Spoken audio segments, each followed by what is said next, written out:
যুদ্ধের সর্বোচ্চ প্রস্তুতি রাখতে হবে সবসময়, না রাখা আত্মঘাতী, সতর্ক করলেন প্রধান উপদেষ্টা। আমিও যুদ্ধবিরোধী মানুষ। ভারত পাকিস্তান যুদ্ধ হই হই অবস্থার মধ্যে রয়ে গেছে। এই পরিস্থিতির মধ্যে প্রস্তুতি না নেওয়াটা আত্মঘাতী।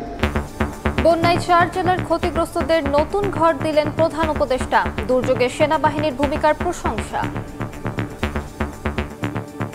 টাকাটার সঠিক ব্যবহার হয়েছে এবং ঘরটাও সঠিকভাবে নির্মাণ হয়েছে। যে টাকা দিয়েছিলাম তার অর্ধেক টাকাতে কাজটা করেছে। এই সহমর্মিতা দেশের সকল মানুষের মধ্যে এবং সকল প্রজন্মের মধ্যে ছড়িয়ে পড়লেই আমরা একটা সাহসী এবং স্বনির্ভর জাতি হিসেবে গড়ে উঠতে পারব। দেখছিলেন প্রধান শিরোনাম। সন্ধ্যার সময় সঙ্গে আছি আমি আলিশা ইসলাম এবং আমি কামরুজ্জামান মামুন। এবার অন্যান্য শীর্ষ সংবাদ। করিডোর প্রস্তাবে সাড়া দেওয়ার আগে সরকারের উচিত ছিল দলগুলোর সঙ্গে আলোচনা করা, বললেন নাহিদ। আওয়ামী লীগের কার্যক্রম ঠেকাতে সতর্ক থাকার ঘোষণা হাসনাতের। হিন্দু মুসলিম দ্বন্দ্ব বাঁধিয়ে ফায়দা হাসিলের চেষ্টা করছে পতিতরা, অভিযোগ মির্জা ফখরুলের। অধিকার রক্ষায় জনগণের পাশে থাকার প্রতিশ্রুতি। জুলাই হত্যা নিয়ে শেখ হাসিনার বক্তব্যের অডিওর ফরেনসিক প্রমাণ পেল তদন্ত সংস্থা। জয়, পুতুল, রেহানা ববির প্লট ও সম্পত্তি জব্দের নির্দেশ আদালতের। বাজেটের দুর্বৃত্ত ব্যবসায়ীদের বিরুদ্ধে কঠোর হুঁশিয়ারি 2 উপদেষ্টার। কমবে কর ছাড় সুবিধা, করমুক্ত আয়সীমা 4.5 লাখ টাকা করার প্রস্তাব এফবিসিসিআই এর। এবং চট্টগ্রামে ব্যাটে বলে মিরাজের অনবদ্য নৈপুণ্য। সেঞ্চুরির পর নিলেন 5 উইকেট। সাগরিকায় জিম্বাবুয়েকে ইনিংস ও 106 রানে হারালো বাংলাদেশ। সমতায় শেষ সিরিজ।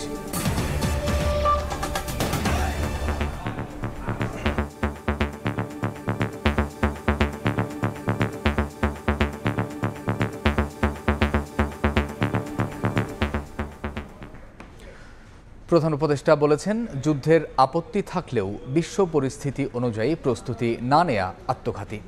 এজন্য নিজেদের সর্বোচ্চ প্রস্তুতি রাখার নির্দেশনা দিয়েছেন তিনি। কুর্মিটোলায় একে খন্দকার বিমান ঘাঁটিতে বিমান বাহিনীর বার্ষিক মহড়া পরিদর্শন শেষে কথা বলেন প্রধান উপদেষ্টা। সার্বভৌমত্ব রক্ষায় বিমান বাহিনীকে আধুনিক করতে সরকার কাজ করছে উল্লেখ করে সদস্যদের দেশপ্রেম ও পেশাদারিত্ব বজায় রেখে দায়িত্ব পালনের আহ্বান জানান অধ্যাপক ইউনুস। বুধবার সকাল 11:30টার পর কুর্মিটোলা বীর উত্তম একে খন্দকার বিমান ঘাঁটিতে পৌঁছান প্রধান উপদেষ্টা ডক্টর মোহাম্মদ ইউনুস।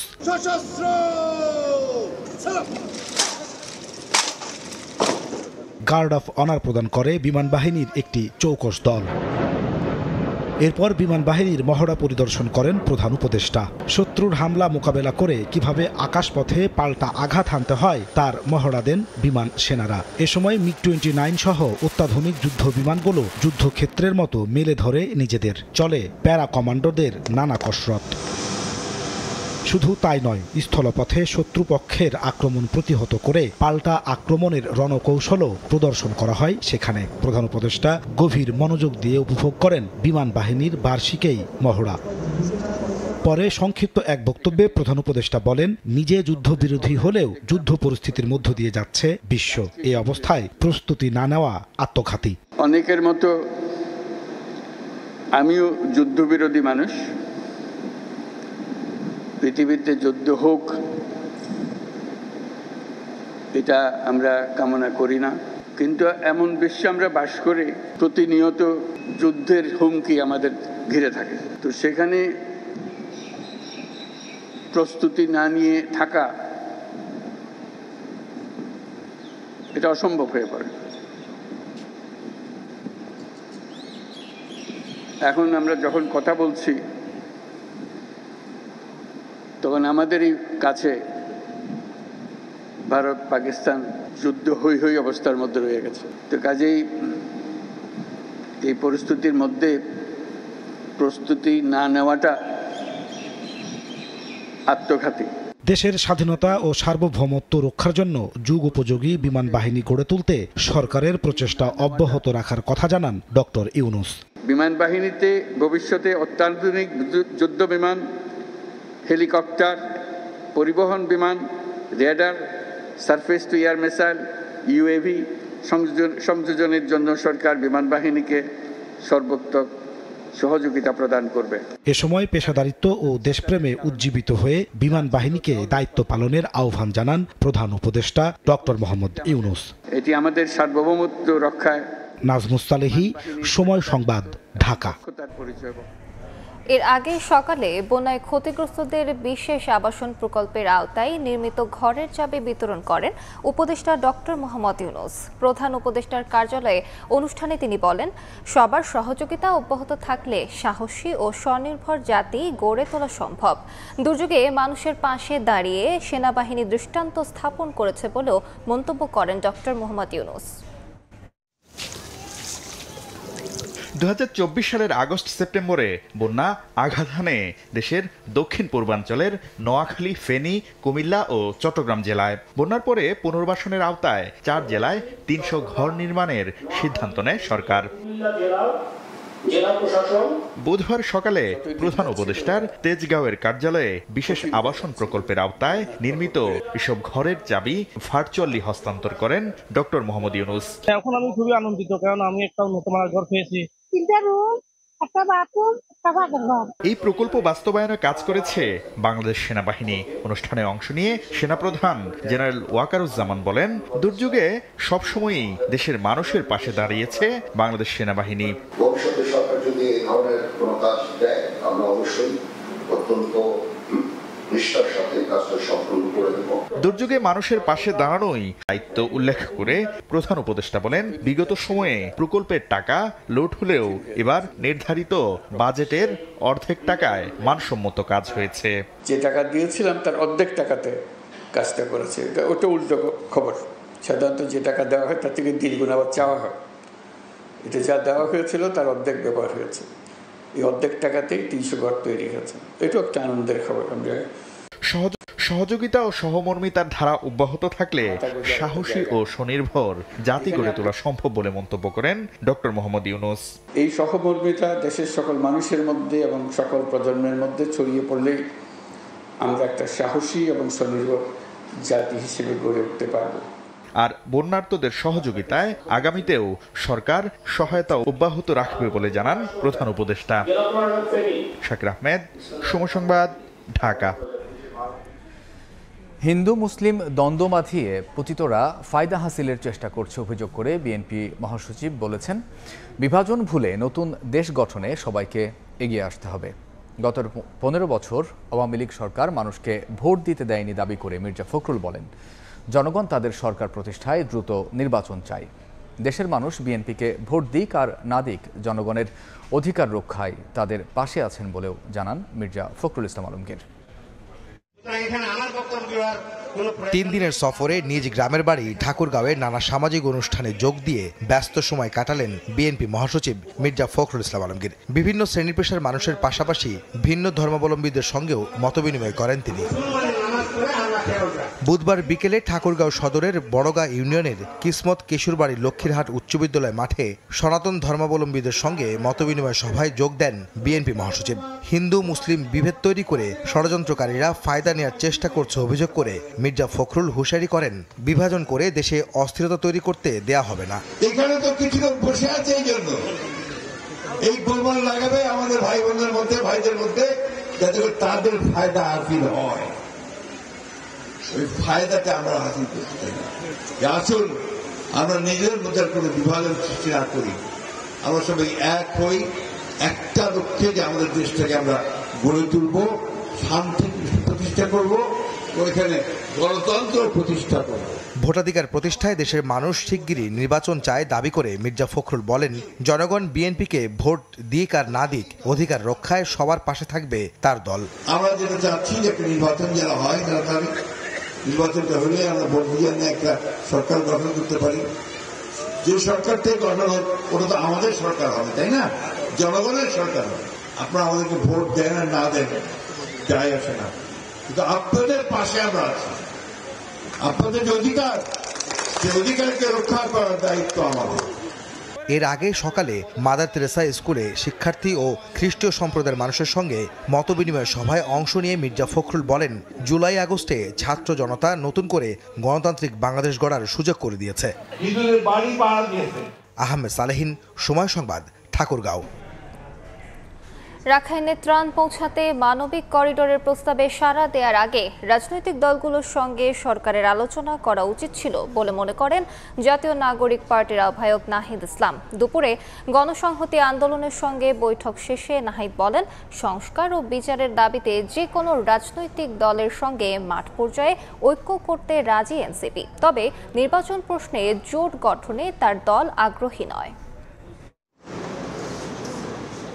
সংস্কার ও নির্বাচন সহ সমসাময়িক রাজনৈতিক পরিস্থিতি নিয়ে একের পর এক দলের সঙ্গে বৈঠক করছে নতুন রাজনৈতিক দল জাতীয় নাগরিক পার্টি এনসিপি।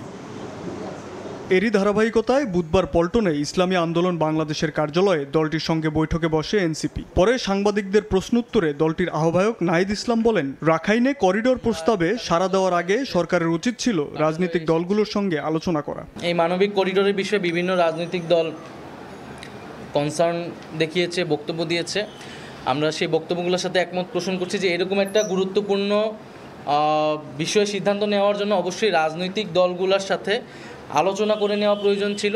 বৈঠক শেষে ইসলামী আন্দোলনের আমির রেজাউল করিম বলেন, দলগতভাবে আওয়ামী লীগের বিচার হওয়ার পরেই নির্বাচন চান তারা। যে হাজার হাজার মায়ের কোল খালি করেছে, সন্তান হারা করেছে, আমাদের দেশের টাকা পাচার করেছে, এদের বিচার দলগত সহ আগে হবে, তারপর আমরা নির্বাচনের চিন্তা আমাদের মাথায়, তারপর নির্বাচন আমরা চাই। একই দিন দুপুরে বাংলা মোটরে নিজেদের কার্যালয়ে আরেক দল গণসংহতি আন্দোলনের সঙ্গে বৈঠক করে এনসিপি। বৈঠক শেষে নাহিদ ইসলাম বলেন, মৌলিক সংস্কার ও বিচার নিয়ে ঐক্য করতে প্রস্তুত হলেও নির্বাচন প্রশ্নে জোট গঠনে আগ্রহী নয় এনসিপি। আর গণসংহতি আন্দোলনের প্রধান সমন্বয়ক জোনায়েদ সাকি বলেন, জুলাই গণহত্যার দায়ে আওয়ামী লীগের দৃশ্যমান বিচার দেখতে চায় তার দল। আমাদের এই এজেন্ডার ভিত্তিতে আমরা বিভিন্ন রাজনৈতিক দলগুলোর সাথে বসছি। জুলাই আগস্টে নির্বিচার যে হত্যাকাণ্ড, এর জন্য যারা দায়ী প্রত্যেককে বিচারের আওতায় আনতে হবে। এদিন মিরপুরে গণসংযোগে এনসিপির মুখ্য সংগঠক হাসনাত আব্দুল্লাহ বলেন, আওয়ামী লীগ যাতে তাদের কার্যক্রম পরিচালনা করতে না পারে সে সম্পর্কে সজাগ থাকবে এনসিপি। আওয়ামী লীগকে বিচার নিশ্চিত করা, রেজিস্ট্রেশন বাতিল, নিবন্ধন বাতিল এবং এই জুডিশিয়ারি পুরো প্রক্রিয়া চলাকালীন রাজনৈতিক কর্মকাণ্ড নিষিদ্ধের জন্য আমরা আগামী 2 তারিখ বাইতুল মোকাররমের দক্ষিণ গেটে আমরা বিক্ষোভ মিছিল করব। শাবাব ওয়াসি, সময় সংবাদ, ঢাকা। জুলাই হত্যা নিয়ে শেখ হাসিনার বক্তব্যের অডিওর ফরেনসিক প্রমাণ পেয়েছে তদন্ত সংস্থা। 227 মামলায় অন্তত 227 জনকে হত্যার লাইসেন্স পেয়েছেন। হাসিনার এমন বক্তব্যের ব্যাখ্যা চেয়েছেন আন্তর্জাতিক অপরাধ ট্রাইব্যুনাল। গত 5 আগস্ট ছাত্র জনতার গণঅভ্যুত্থানের মুখে ভারতে পালিয়ে যান শেখ হাসিনা। সেখানে বসেই একের পর এক মন্তব্য করে আসছেন তিনি। যদিও ভারতকে অনুরোধ করা হয়েছিল তাকে থামাতে, কিন্তু তাতে কোনো কাজ হয়নি। গত বছরের অক্টোবরে শেখ হাসিনার একটি অডিও ফাঁস হয়। ফাঁস হওয়া ফোনালাপের আরেক প্রান্তে ছিলেন গাইবান্ধার গোবিন্দগঞ্জের আওয়ামী লীগ নেতা শাকিল আলম বুলবুল। ফোনালাপে শেখ হাসিনাকে বলতে শোনা যায়, 227 মামলায় অন্তত 227 জনকে হত্যার লাইসেন্স পেয়েছেন তিনি। আমার তো গোবিন্দগঞ্জ কেন, আমার তো সারা বাংলাদেশে 227টা মার্ডার কেস। আমি বলছি সবাই তালিকা করো, তোমরাও তালিকা করো, কারণ অন্তত 227 জনকে মারার লাইসেন্স পেয়ে গেছি। শেখ হাসিনার এই মন্তব্যকে বিচারের হুমকি হিসেবে মনে করছে ট্রাইব্যুনালের প্রসিকিউশন। ফরেনসিক পরীক্ষায় বক্তব্যের সত্যতা মেলায় শেখ হাসিনা ও শাকিল আলমের বিরুদ্ধে আদালত অবমাননার অভিযোগ আনে সংস্থাটি। শুনানি শেষে 15 মের মধ্যে এই দুজনের কাছে ব্যাখ্যা চেয়েছেন বিশেষ ট্রাইব্যুনাল। আসামি শেখ হাসিনা এবং শাকিল আহমেদ তাদের কথোপকথনের মাধ্যমে আন্তর্জাতিক অপরাধ ট্রাইব্যুনালে চলমান যে বিচার প্রক্রিয়া তার সাক্ষীদেরকে ভয়ভীতি দেখিয়েছেন, বিচার প্রক্রিয়াকে বাধাগ্রস্ত করার চেষ্টা করেছেন এবং এইখানে যে মামলাগুলো রয়েছে সেগুলোকে প্রেজুডিস করার চেষ্টা করেছেন। শেখ হাসিনার বিচার কবে শুরু হবে জানতে চাইলে তাজুল ইসলামের কৌশলী জবাব, খুব শিগগিরই ইতিবাচক ফলাফল দেখা যাবে। শেখ হাসিনার যে মামলার কথা আপনারা উল্লেখ করেছেন তার ব্যাপারে তদন্ত সংস্থা প্রসিকিউশন সবচাইতে বেশি গুরুত্ব দিয়েছে এবং গুরুত্বের সাথে কাজ করছে। খুব সহসাই হয়তো এর রেজাল্ট আপনারা দেখতে পাবেন। এদিন সাবেক মন্ত্রী দীপু মনির প্যারোলে মুক্তির আবেদন শুনানি হয়। স্বামীর অসুস্থতার কারণ দেখিয়ে আবেদন জানালে ট্রাইব্যুনাল পরামর্শ দেন স্বরাষ্ট্র মন্ত্রণালয়ের শরণাপন্ন হতে। দুদকের আবেদনের পরিপ্রেক্ষিতে শেখ রেহানা, সজীব ওয়াজেদ জয়, পুতুল, ববি ও আজমিনার প্লট সম্পত্তি জব্দের নির্দেশ দিয়েছেন আদালত। এদিকে ভারতের আদানির বিদ্যুৎ আমদানি চুক্তিতে $40 কোটি কর ফাঁকির অভিযোগের অনুসন্ধানে নেমেছে দুদক। 2023 সালের 9 মার্চ ঝাড়খণ্ডের গড্ডায় স্থাপিত আদানির বিদ্যুৎ কেন্দ্রের প্রথম ইউনিট থেকে বিদ্যুৎ আমদানি শুরু করে বাংলাদেশ। তখন থেকেই আমদানি করা এ বিদ্যুতের শুল্ক সহ অন্যান্য কর পরিশোধ করা হয়নি। দুদকে আসা অভিযোগে বলা হয়, আদানি গ্রুপের সঙ্গে আওয়ামী লীগ সরকারের চুক্তিতে এনবিআরকে পাশ কাটিয়ে শুল্ক কর অব্যাহতির সুযোগ করে দেয়। এনবিআরের তদন্তে উঠে আসে 2024-25 অর্থ বছরের জুলাই পর্যন্ত আমদানি করা বিদ্যুতের বিপরীতে $39 কোটি বেশি শুল্ক কর ফাঁকির বিষয়টি।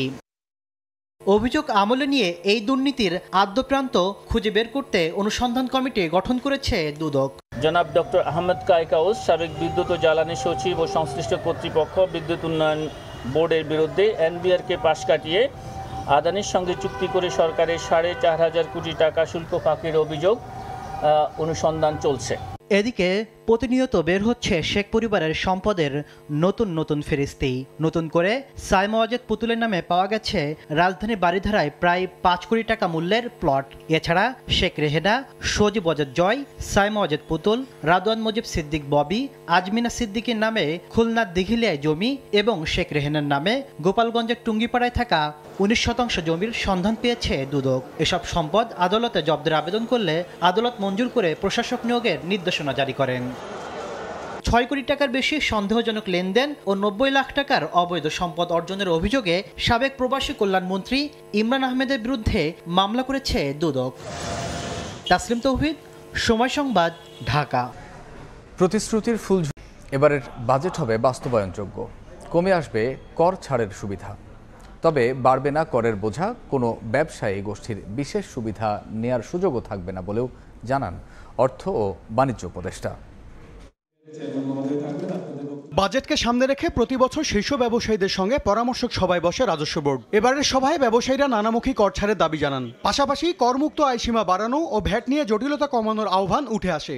ভ্যাটের কিছু ফর্ম দেওয়া আছে যেগুলো আমাদেরকে মেনটেন করতে বলা হয়, কিন্তু এনবিআর বা কেউ আমাদেরকে এটাকে বুঝায় নাই যে কেন এটা রাখতে হবে। 4,50,000 টাকা সিনিয়র সিটিজেন এবং নারীদের জন্য 5 লক্ষ টাকা নির্ধারণ করার সুপারিশ করছে। বিনিয়োগ বাড়াতে বেসরকারি খাতকে উজ্জীবিত করার কথা জানান বিডা চেয়ারম্যান। এজন্য করের বোঝা না বাড়ানোর প্রতিশ্রুতি দেন এনবিআর চেয়ারম্যান। চেষ্টা করছি যে সরকারকে ব্যবসা করা থেকে সরিয়ে নিয়ে আসার জন্য ব্যবসায়ীরা ব্যবসা করবে। যারা কমপ্লায়েন্ট ট্যাক্স পেয়ার তাদেরকে কিছুটা হলো স্বস্তি দেওয়া। এবারের বাজেটে দুর্বৃত্ত ব্যবসায়ীদের সুযোগ দেওয়া হবে না বলে জানালেন বাণিজ্য উপদেষ্টা। আর বাস্তবায়নযোগ্য বাজেট প্রণয়নের কথা বললেন অর্থ উপদেষ্টা। যদি ট্যাক্স জাস্টিস স্ট্যাবলিশ করা না যায় তাহলে দুর্বৃত্তরা ক্ষমতায় আসে এবং এই ক্ষমতায় এসে এমন একটা অরাজক পরিস্থিতি তৈরি করে। প্র্যাগমেটিক একটা বাজেট করব, বাস্তবসম্পন্ন ইমপ্লিমেন্ট করতে পারবো এবং আমরা শপিং লিস্ট বা উইশ লিস্টের উপর ডিপেন্ড করবো না। এ সময় এলডিসি গ্র্যাজুয়েশনের কথা তুলে ধরে ব্যবসায়ীদের সক্ষমতা বাড়ানোর কথা বললেন অর্থ উপদেষ্টা। জানান কর ছাড়ের সুবিধা থেকে ধীরে ধীরে সরে আসবে সরকার। এমএস আরিফিন, সময় সংবাদ, ঢাকা। দেখছেন সন্ধ্যার সময়। বাংলাদেশ জিম্বাবুয়ে টেস্ট সিরিজের খবর। মেহেদী হাসান মিরাজের অলরাউন্ড নৈপুণ্যে 3 দিনেই সাগরিকা টেস্ট জিতে নিল বাংলাদেশ। জিম্বাবুয়েকে ইনিংস এবং 106 রানে হারিয়েছে টাইগাররা। তৃতীয় দিনের শুরু থেকেই চলছিল মিরাজ শো। ব্যাট হাতে সেঞ্চুরি করেন টেল এন্ডারদের সঙ্গে নিয়ে। দলকে নিয়ে যান 444 রানে। সাকিব আল হাসানের পর দ্বিতীয় বাংলাদেশি হিসেবে টেস্টে 2000 রান এবং 200 উইকেটের অভিজাত ক্লাবে যোগ দেন মিরাজ। পরে 217 রানে পিছিয়ে থেকে ব্যাট করতে নেমে বিপর্যয়ে পড়ে সফরকারীরা। আবারও শুরু হয় মিরাজ ম্যাজিক। একে একে তুলে নেন প্রতিপক্ষের 5 উইকেট। 111 রানে অল আউট হয় Zimbabwe. Fingers raised, the frustration in Ben Karn yet again has got to start. This field is set back. Quicker. A quick single take. And there he is. এ পর্যায়ে শীর্ষ সংবাদ জানিয়ে দিচ্ছি আরেকবার।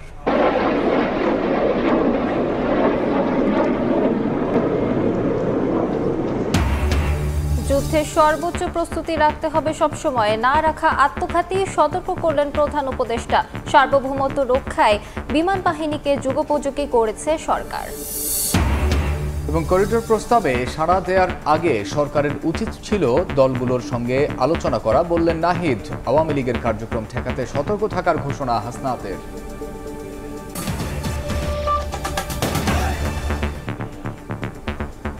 এই ছিল সন্ধ্যার সময়। সঙ্গে থাকুন সময়।